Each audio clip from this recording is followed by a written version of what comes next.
Welcome back, everyone. So today we are jumping into something I think we all want more of, speed. But wait, not the kind of speed that leaves you completely drained by Friday. No, we're talking about a smarter kind of speed. You know, how to get more done and make a bigger impact, but without just working longer and longer hours. So let's get right into it. I mean, let's be real for a second. Have you ever felt that? That constant pressure to just go faster, deliver more, move quicker. It's exhausting, right? For most of us, it just means more stress, more late nights, and that feeling like you're on a treadmill that's just getting faster and faster. But here's a crazy thought. What if the whole idea that faster has to mean rushing is just wrong? So here's what we're going to cover. First, we'll break down that common misconception about speed. Then we'll figure out where our time is actually disappearing. After that, we'll get to the main event, how clarity, not hustle, creates true speed. We'll look at how AI can be your partner in this, and then wrap up with the payoff, what this all means for you. All right, first up, the common speed misconception. We got to unpack this whole hustle culture thing. You know the story we've all been told for years, right? That success means more hours, constant urgency, just grinding it out. But honestly, it's a trap. A trap that makes us confuse being busy with actually making progress. And this really breaks it down. Look at these two mindsets side by side. On the one hand, you've got hustle culture. The core belief is just more hours equals more stuff done. The main action is rushing around in this state of constant urgency. And what's the feeling you get from that? Stress, maybe some anxiety. And let's be honest, the quality of your work usually takes a hit. But now look at the other side, clarity-driven speed. The belief here is totally different. Clear thinking leads to faster output. The action? It's not rushing. It's actually pausing to think and structure things first. And the feeling that comes from that? Control, confidence. It's a total game changer. Okay, so if just rushing around isn't the answer, then where the heck is all our time going? Well, the real culprits, they're sneaky. They're invisible. It's not that you're not working hard enough. It's these little moments of friction in how we think that just stack up and drain our day. And the first big one is the blank page problem. Oh man, we've all been there, right? You've got to write a proposal or an email or anything, and you're just staring at that blinking cursor on a white screen.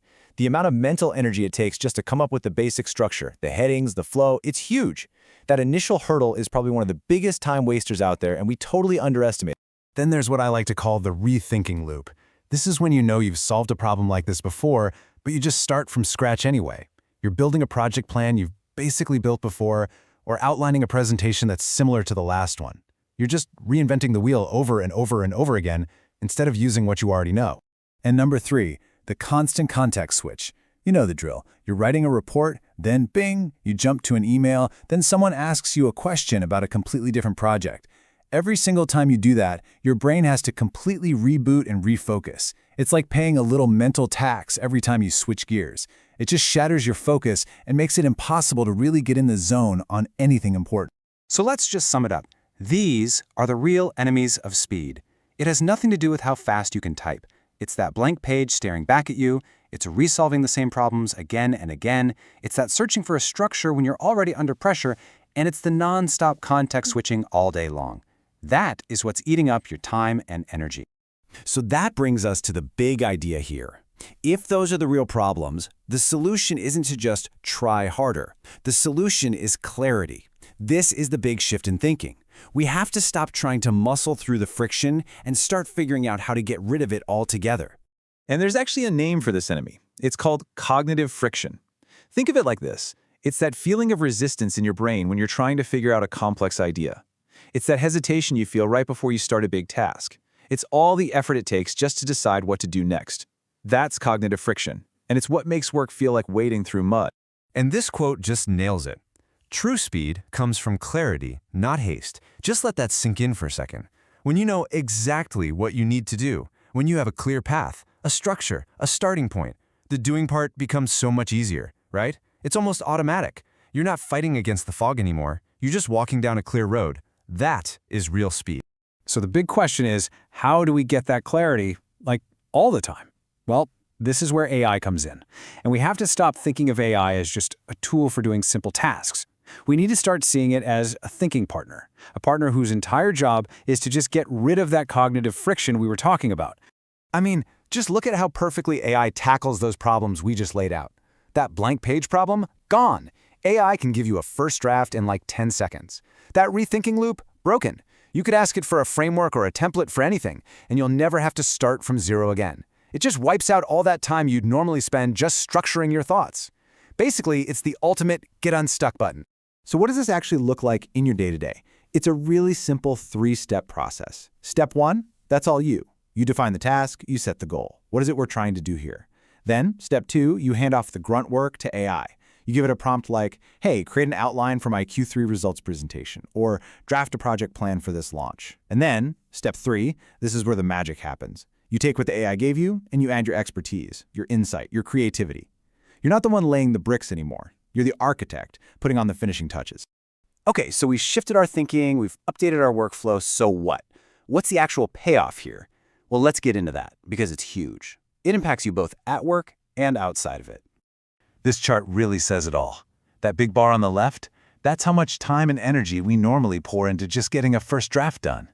Now look at the little bar on the right. That's with AI's help. The time just collapses. And think about what you can do with all that saved time and brain power. You can put it into the stuff that really matters. Strategy, solving the tough problems, helping your team. This is a massive advantage. All of a sudden, decisions get made way faster because you're reacting to something instead of creating it from nothing. You end up doing way fewer revisions because the basic structure is solid from the start, and you have so much more time left over to actually refine and polish your work.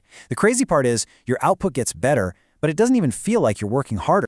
And this completely changes how people at work see you. Think about this quote: early delivery signals preparation, not haste. When you turn in a great project ahead of schedule, people don't think, oh, they must have rushed. They think, wow, they are on top of their game. They see someone who is prepared and has their thoughts in order. You go from looking like you're always scrambling to looking like you're always in control. And that has this ripple effect on your whole professional image.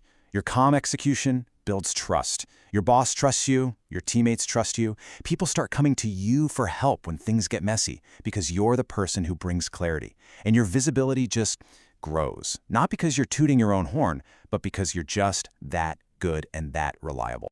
But honestly, maybe the biggest win here is personal. It's that feeling inside. Confidence replaces urgency.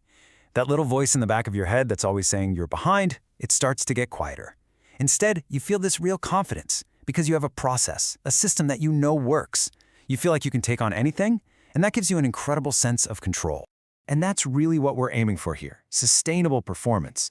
Your speed isn't about pulling an all-nighter once in a while, it's a repeatable system. Your stress goes down. Your workday feels less like a fire drill and more like you're actually in the driver's seat. You're not just getting by anymore, you're actually thriving. So, this is amazing. We've unlocked this new way of working. We can move faster, be smarter, feel less stressed. But there's a catch. Being able to go fast is one thing. But if you don't know where you're going, well, speed just helps you get lost faster. And that really leaves us with a final, crucial question. You've gained all this speed, but do you have direction? Are you pointing all this new capability at the things that really matter for your career? That's exactly what we're going to tackle in our next explainer. We'll take this speed and give it a purpose. See you then.